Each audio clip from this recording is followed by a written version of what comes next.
a very small school, so I'm sure you guys all know who I am, but for the sake of introductions, I'm going to introduce myself. My name is Courtney. I'm a senior here.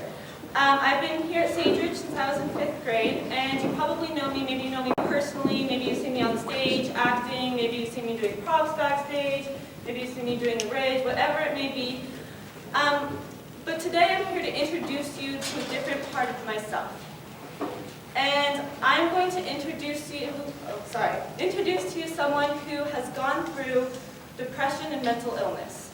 And I really want to go through this presentation and talk about my own story, while also telling you information about different mental illnesses to kind of raise awareness and to make everyone more aware of what's going on, because I'm sure that you either know people or maybe you're going through it yourself, where you're actually going through something like this. So, without further ado, depression and mental illness. I list depression as my first one because it's the most common mental illness. There are lots of other ones, but they stem from depression. The other ones include organic mood syndrome, adjustment disorder with depressed mood, cyclopenia, dysthymia, bipolar disorder, anxiety disorder, and schizophrenia. So those are kind of the blanket terms that kind of cover our mental illnesses. But again, I'm going to focus mainly on depression today simply because it's the most common and that these stem from them. So now I've said the word depression a lot, so let's figure out what it actually is. So what I did is I went to the dictionary. And there's a lot of definitions actually, but the one that applies to us today is the psychiatry one. And so it says, a condition of general emotional dejection and withdrawal. Sadness greater and more prolonged than that warranted by any objective reason. Okay, so relatively easy to understand. A condition of general emotional dejection, prolonged sadness, and those are all parts of depression, is when you're sad for most of the time and you feel worthless and hopeless. But what this definition says that I don't agree with is that depression is a disorder. We hear every single day our heart disease commercials, our flu commercials, everything because they're at risk to us. But we never, ever hear about depression and mental illness. And we think a lot of times there's a stigma against it because people say, oh, just get over it, you're just overreacting, oh, it'll be okay, just get out of your hole. But it's not that. Depression is a disorder, and it actually affects your brains just like any other disease is a problem with your body, it's a problem with your brain. And I really want to explain that science to you guys so that everyone can really understand what's going on. I gathered some statistics for you guys because I want you guys to be able to kind of realize how prevalent depression and mental illness actually is in our society. So every 1 in 10 Americans are affected by depression at some point in their lives. So if we look around and we pick 10 random people, one of those people is either struggling with or knows someone who's struggling with depression. That is a lot of people, you guys. That's 10%. It's a big number. 12.6 of every 100,000 deaths are as a result of suicide. Every 12.8 minutes, an American commits suicide. And for every one person who commits suicide, 12 more are performing self-harm. That's the biggest one. Because we have every 12.8 minutes an American commits suicide, but that's one person, because for every one, 12 more are still struggling, to the point where they feel the need to harm themselves. And I want to go over what self-harm is real fast, because I don't really know if everyone is really clear on that. It's basically people, when they become very depressed, they end up feeling the need to harm themselves. And it's most often seen as if they cut their own skin, or they burn themselves or bruise themselves. And that's what I mean when I talk about self-harm. And so that's what's really important to take away from this, is that even though 12.6 of every 100,000 deaths are a result of suicide, even more are actually suffering. And they're not in the statistics. We can't actually see them. We're not actually recognizing them. But it's still there. I have another statement for you guys, and I want to read it out to you. In 1998, more teenagers and young adults died of suicide than from cancer, heart disease, AIDS, birth defects, stroke, pneumonia, influenza, and chronic lung disease combined. For young people aged 15 to 24 years of age, suicide is the third leading cause of death, behind unintentional injury and homicide statistics. Between 1952 and 1995, the incidence of suicide among adolescents and young adults nearly tripled. Unbelievably, more than 1.2 million teenagers each year attempt to end their own lives. 5,000 succeed at it. There's a lot of shocking things about the statistic, and I'm going to break it down to you guys, for you guys to kind of explain each one. First, more teenagers and young adults died of suicide than from cancer, heart disease, AIDS, birth defects, stroke, pneumonia, influenza, and chronic lung disease combined. Those few things that I listed are things that I see on commercials, in the news, almost every single day. I rarely hear about suicide as much as I hear about these other things. And we should be hearing about those things. It is so important, but we should also be hearing about suicide. And the reason that I bring this up is because when I went through my own journey, I felt alienated and alone. And there are other people out there, and I know that also feel alienated and alone. But you aren't. You are not alone, because look at this number, you guys, it's huge. There's so many of us going through this, and no one actually wants to talk about it because of the stigma. So you should not feel like something is wrong with you, or you're messed up or something like that. You shouldn't let people tell you that, because there's so many other people going through the same thing. Another thing that I want to pay attention to is that more than 1.2 million teenagers each year attempt to end their own lives. That's a huge number, and that's not even just Americans or people, that's teenagers. That's just teenagers. That's a huge number. But then let's look at this. 5,000 succeed at it. 5,000 is a big number, but it's a lot smaller than 1.2 million, that's for sure. Which means that 5,000 people are going into our statistics, and the rest of them aren't. So we're recognizing these suicide statistics, but we're not actually seeing everybody else who's still struggling. Because you don't have to end your own life to be hurting. And a lot of people try, and it's horrible. But we need to recognize that the people who are ending their own lives, there are also more people. I'm going to move on to my presentation later, and I'm going to talk about really the science behind the brain that actually causes someone to become depressed, because I want you to realize that there's actual, a chemical imbalance in your brain. But before I do that, I'm going to tell my own story to you guys. When I obviously spent all of my high school years here, and between when I was 15 years old, in between the summer of my freshman and sophomore year, I was doing very well. I loved my school, I loved my classmates, I loved everything I did. I had just been newly involved with theater, I was super happy, it was great. But as the summer between those 2 years came by, the problem ended up being when I looked in the mirror, I didn't like what I saw. I didn't like what I saw because of what I looked like. I thought that I was too heavy, and I didn't look, I don't know, like I fit in. So I ended up trying to change the way I ate in order to make myself look like the way I wanted to. And the point was that I pretty much ate very, very little, to the point where I was actually starving myself. And I lost a significant amount of weight in a very, very short period of time, and it was very unhealthy for me. I was in denial. I didn't actually think that something was wrong with me, and a lot of people tried to come up and tell me, and my closest friends tried to talk to me and tried to open up to me about how what was happening to my body wasn't actually supposed to be happening, but I wouldn't listen. And it got to the point where it was very unhealthy. My hair was falling out. I was very dizzy most of the time. I couldn't perform anything to the best of my ability. And I was just very unhealthy. I wasn't getting any of the nutrients that I needed. As the summer came to an end and sophomore year started, things started to get a lot better for me. I had a lot of support from friends. I credit my friends for where I am today. They supported me so much in being able to pull myself out of that, because the truth was that I was suffering from anorexia. And they really pulled me out of it and made me realize, and they made me see what was going on. And as time went on, I was able to fix my relationship with food. And I know that's a weird thing to say, relationship with food, but that's really what it is. It's because when I was afraid of food, because I was afraid of what it would do to me. And that's a horrible thing. You should not be afraid of it. And so many people go through it, but there are ways to go, there are steps to take that can help improve that. And so with a lot of support, I was able to, again, fix my relationship with food. And I am still not perfect right now. Nobody is. But it's a process and it's steps that you can take. The problem is sophomore year happened, and though my relationship with food was definitely getting much better, my relationship with myself was not.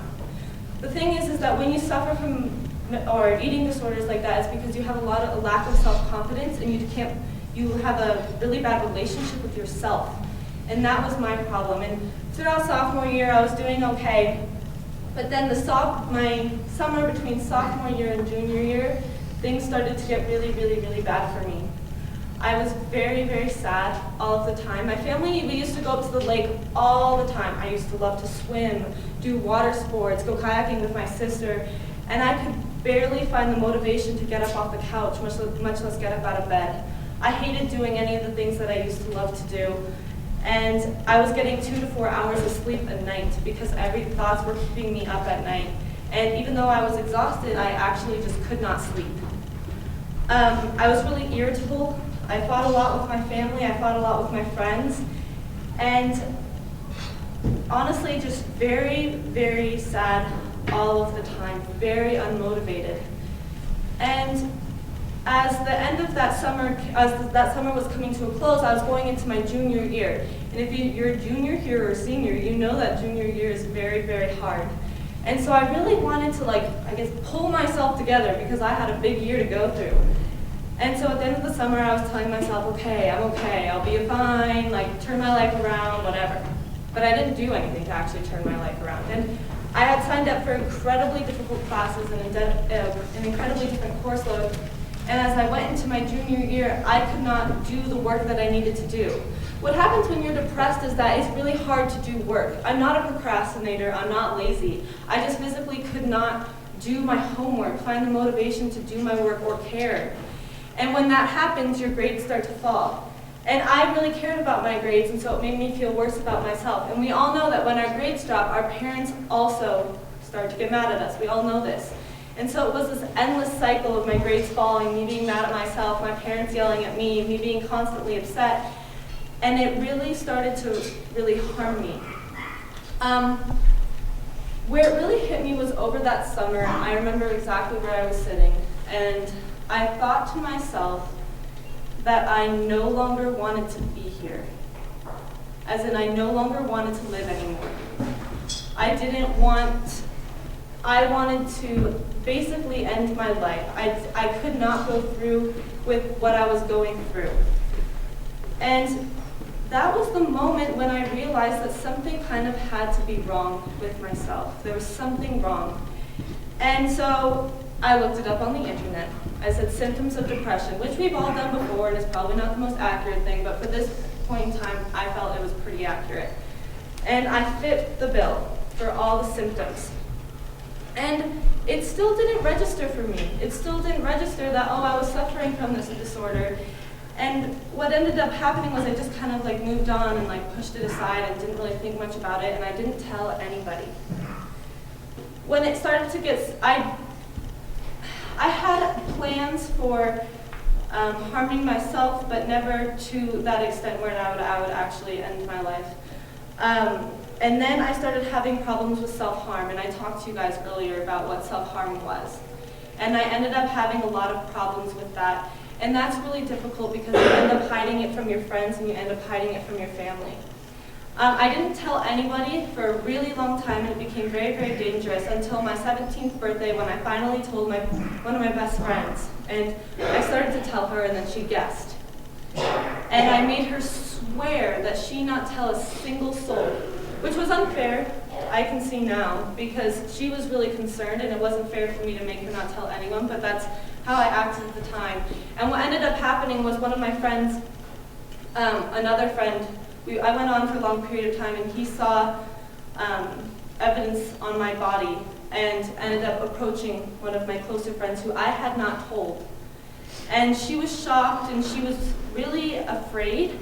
And I was pretty upset at the time because I didn't want her to find out. In fact, I didn't want anybody to know, but that ended up helping me get the support that I needed to find what I needed.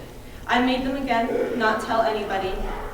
And that went on for a really long time until one night I was working on my homework, and my parents were so upset with me because my grades were falling, and I was upset with myself. And I was so upset that I finally yelled out to my parents. I said, I need help. And I don't just need any kind of help, I need professional mental help because I can't do this anymore. So my dad took me to see a psychologist, and she put a test in front of me, and I took the test, and it basically just kind of rates how depressed you are, and the higher the score, the more depressed you are. I got such a high score that the psychologist recommended hospitalization. I told her that I wasn't going to kill myself, and so she said that she would let me go home and not be hospitalized as long as I continued to go to therapy. So I went to therapy 1 to 2 times a week. And I want to stress something. There is nothing wrong with going to a therapist. There is nothing wrong. We go to the regular doctor once a year. But there's nothing wrong, there's nothing to be ashamed of if you do go to see a psychologist, if that's something that you need. And I did that for a really long time, and that was my first step for getting better. But there was a lot of different things I had to do. People don't pull you out of depression, you have to pull yourself out of it. And so I ended up completely changing my life. Regular exercise is really important when you're curing depression. It's almost as effective as antidepressants. Some of you may remember, especially if you're in the theater department, I ended up quitting the spring musical, which was a shock to me as well, and joining the swim team on a really random decision. And I did that because I needed to change my life. I just needed to do something different. And I joined swimming, and as a result, I was getting daily exercise every single day. And that actually ended up really helping. That was a lifestyle change that I decided to make. Eating healthy, that's a big one. And I'm not just saying don't eat cookies, I'm saying eat enough nutrients. Eat enough food, eat the right foods. And you can eat whatever you want from time to time, but as your solid diet, you should be eating healthfully. I talked a lot to my friends. I had a very small group of friends that I talked to, but I still talked a lot. I ended up taking medication that I still take now. They're antidepressants, and though I'm much better now, they're still very helpful. And they don't work for everybody, you guys. They don't. But they work for some, and you should also, again, not be ashamed of having to take that kind of medication. I also started taking yoga classes. Again, not for everyone, but I love yoga. And I went 2 to 3 times a week, and it was great for me because I finally got to, it was a great time to just think and not have to worry about everything else. Also, I had a lot of support from my teachers and from the school, and I dropped a couple courses that I was taking, and that really helps. You guys shouldn't be ashamed of not being able to do all of your course load when you're struggling through something like that. And through experience, I can tell you that the teachers here are really willing to work with you, and that it's a really great thing to do.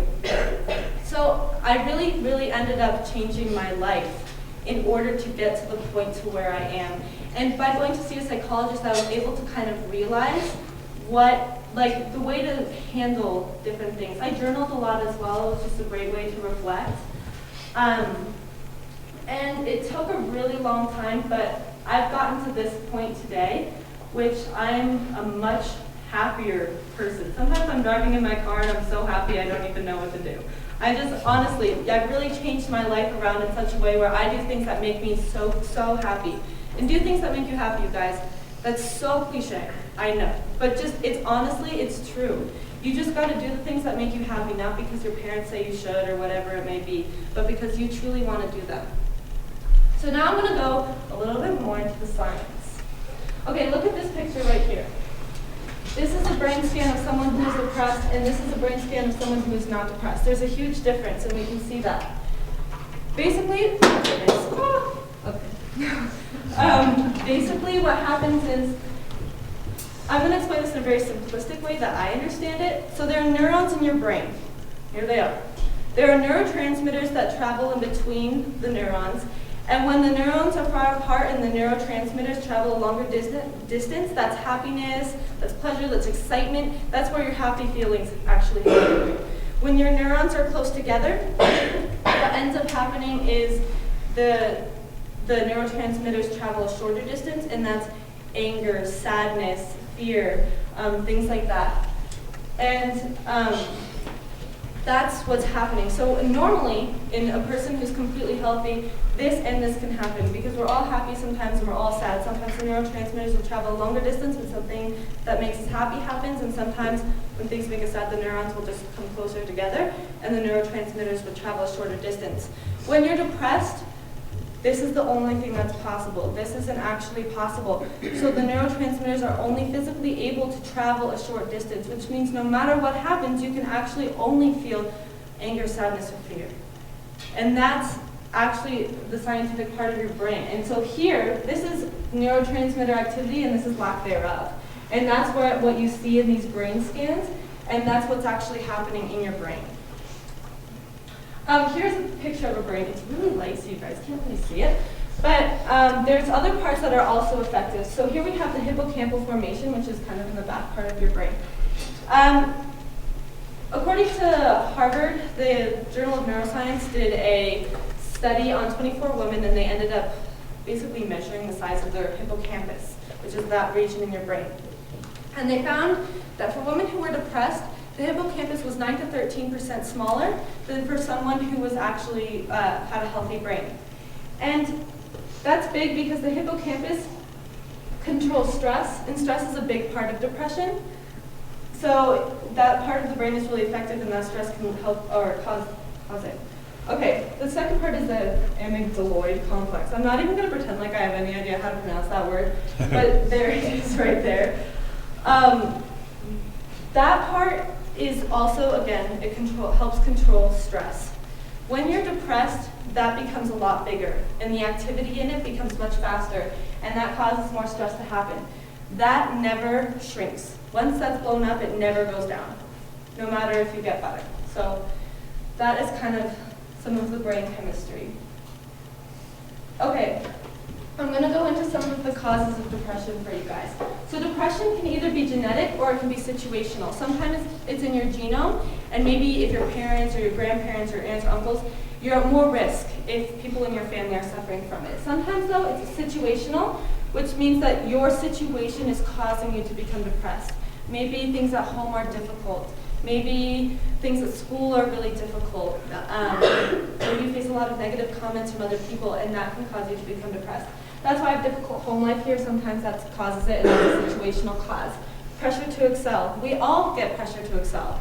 And sometimes it's so much that people can't handle it, and for others it's okay, but for some it's not. Body image. I talked about that with my own personal experience earlier, and that's huge. It's huge for girls especially, but can also happen with guys as well. We look at our magazines and our social media and our television, and we see what we're supposed to look like. And it puts a huge pressure on us to look this way. And that really affects us mentally. The media, again, seeing what we're supposed to look like. Death of a close friend or relative, termination of a relationship, chronic health problems. If you have a disease or something that you've had maybe your whole life probably, and that limits you to where you can't participate in certain things that other kids can, that can cause depression because you want to be like everybody else, but you simply can't. Guilt or failure in some aspect of life. We have sports, school, theater, whatever, debate, whatever it may be. Sometimes failure in aspects like that can cause you to become really depressed. Okay, boundaries. This is one of the first things that my psychologist actually taught me when I went for therapy. And we have 3 different people here. And I'm going to start with person number 1. We're talking about boundaries. Person number 1 has no boundaries. Everyone says bad things about other people, and everyone has bad things said about them. It doesn't matter who you are. And sometimes we hear about those things, and it hurts a lot. Maybe it's even what you're saying to yourself about maybe your failure, what you think are failures. And you're just constantly bringing all of this pressure in, constantly bringing all of these negative comments in, but you have no boundaries, and so everything affects you. That is who I was. And this is where everything is affecting you and is causing you to become really, really upset constantly. The worst part about this is it causes you to become person number 3. And person number 3 is really, really dangerous because person number 3 has boundaries everywhere. And when that happens, you have all this negativity inside you, but you can't push it out and you don't talk about it. What ended up happening with me and what ends up happening with a lot of people is that things become too painful to actually bear. Like you can't actually go, the emotional pain is too much to the point where you feel like you just can't handle it. So what ends up happening is you suppress the emotion. When it comes up in your brain, you just ignore it and you kind of like push it down and you don't talk about it. And it just kind of like festers inside of you basically. And this is super dangerous because what you're doing is you're teaching your body to ignore your emotions. Because your emotions are too much to handle, you just want to ignore all of them. And this, you can't even feel happiness anymore. Because you've taught your body to suppress every single emotion. I used to have to do when I was going through my therapy, my therapist would make me bring up emotions, and then she'd make me feel them for a period of time, and then deal with them, because you can't, instead of suppressing them, because this becomes harmful to you in the sense that when you suppress your emotions constantly, you become numb. And to the point where you just can't feel anything anymore, where you're completely numb of all emotion and feeling. And this is where self-harm happens, you guys. Because you feel so numb, you have to kind of, I'm explaining this to you guys because a lot of people who end up harming themselves and things like that are labeled as emo kids, or they're labeled as people who strive to get attention, but those aren't those people. They're this person. And what's happened is they suppress their emotions so much that they have to actually remind themselves that they're still humans, that they're still actually living, because they're not feeling anymore, so they don't even know if they're living or they're dead. That's basically what it's coming from, is they're just reminding themselves. And so this is what we want to be. And it takes a lot to get there for some and less for others. But where we have some boundaries where we don't let everything affect us, but we can talk about our problems. And we cannot suppress that emotion, and we can feel. And this is where we want to be. This is the best place to be. Okay, symptoms of depression. Depressed mood most of the day and nearly every day. Lack of interest in activities that once interested the individual. Weight loss or gain. Insomnia or hypersomnia nearly every day.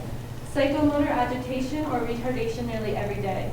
Fatigue or loss of energy nearly every day. Feelings of worthlessness or excessive or inappropriate guilt, which may be delusional.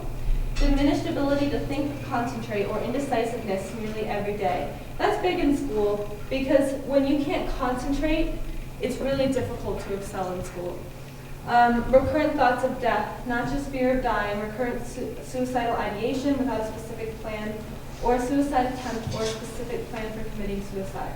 So you guys, these are the symptoms of, and some people fit the bill for some of them and not for others, but those are some of the symptoms of depression. Okay, now what? So what if you are depressed? That's okay. And there are steps that you can take. You have to be very self-motivated to kind of get out of it. I've mentioned this earlier, regular exercise, that's really important. It's very, very effective. And I'm not saying go to the gym for 2 hours every day. I'm saying go take your dog for a walk. Or go, if you love to run track and field, do that, play a sport, whatever it may be. You don't have to just constantly work out. It's just get your heart rate up, start moving. Healthy eating, I talked about that earlier. Journaling, again, just getting your thoughts down. Lessen your workload. I talked about how I dropped some courses, and that helps a lot. Just make it manageable for you. So, because when you have all this work to do, it becomes so unmanageable that you just kind of like crawl up in a ball because you can't do it. So if you just have a smaller amount, it helps a lot.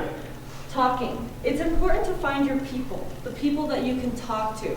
There's a lot of people that I didn't talk to, and there's actually a lot of people in this room who I consider some of my closest friends who are hearing this for the very first time right now. And that's okay, because I had my really small group of really close friends that I talked to, and they were very supportive, and it's very good. So you just find those people. Lifestyle changes, I talked about that. Just doing what you want to do, and do things that make you happy so that you're not just in this robotic thing that you don't even enjoy doing.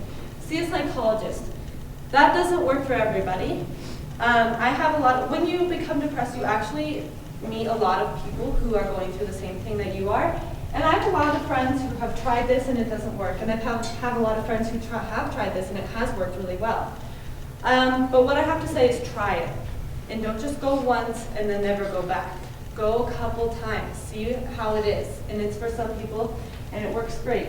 Medication, again, for some people and not for others, but sometimes it can be really, really effective. Talk to your parents and friends. I'm going to go into that one in the next slide real fast. How do I open up about my depression? I didn't tell my parents about what was going on with me for a very, very long time until it became really, really dangerous. And I'm not going to lie to you guys, it's not going to be easy. It's really hard to express what you're going through because people don't understand. And I got a lot of, oh, just get over it, you'll be fine. But I hope that with this presentation today, I've really shown you guys that it's not just this something that you can just get over. It's actually something it's a chemical imbalance, and you need to get treatment for it. Talk to people who maybe relate to you. I said that I have a lot of friends who have actually gone through depression before, and that helps a lot. I started talking to my sister about wanting to do this presentation, and I was really on the fence because I was kind of nervous. And Brittany was then talking to me about some of her friends that have gone through similar things, and suddenly you realize that there's just so many people out there who are going through the same thing, they're just not talking about it. So there's lots of people out there, you guys. And then the last one is tell your parents, and I talked about how hard that can be. I needed a psychologist to tell my parents what was going on. I brought my dad into the conversation with a psychologist and had her kind of like help dictate the conversation so that my dad would understand. I have this link here. I'm not going to play it for you guys today because of the sound and everything like that. But I do have a little handout for you guys that does have this link on it. But it's called I Had a Black Dog, Its Name Was Depression. And it's a great video that I found on YouTube. And it's basically about this black dog that metaphorically represents depression and how it really affects your life. And this is the video I showed my parents. And the first time I showed my dad, that's the first time I've ever seen my dad cry. And it worked really, really well to help kind of explain it to them because I couldn't put into words what I was going through, but this helped me a lot. And that's okay, you don't have to talk to them directly. And there's so many videos out there, there's so many people going through the same thing. And so if you just look it up, it's great. That's pretty much all I have for my presentation today. I want to finish up by saying that where I am today is at such a better place than I've ever been before, even before I went through this, even before I was 15. And that has been through all of the steps that I've really taken. I'm so happy with where I am right now, and I have a lot of people to credit for really supporting me. And the last thing I really want to say is that if you are going through depression, or you have a friend who is going through depression, it is going to be okay. I promise. And it's really hard to go through, but if you open up and just talk to people, things will get better for you. If you guys want to talk to me, talk to me. I'm happy to listen to anything that you guys have to say. And again, just everything will be okay, and you will get better, I promise. It's one of the most curable disorders, and you just have to take the steps to do that. So, thank you so much for listening to me today. Thank you for your attention. I really, really appreciate it.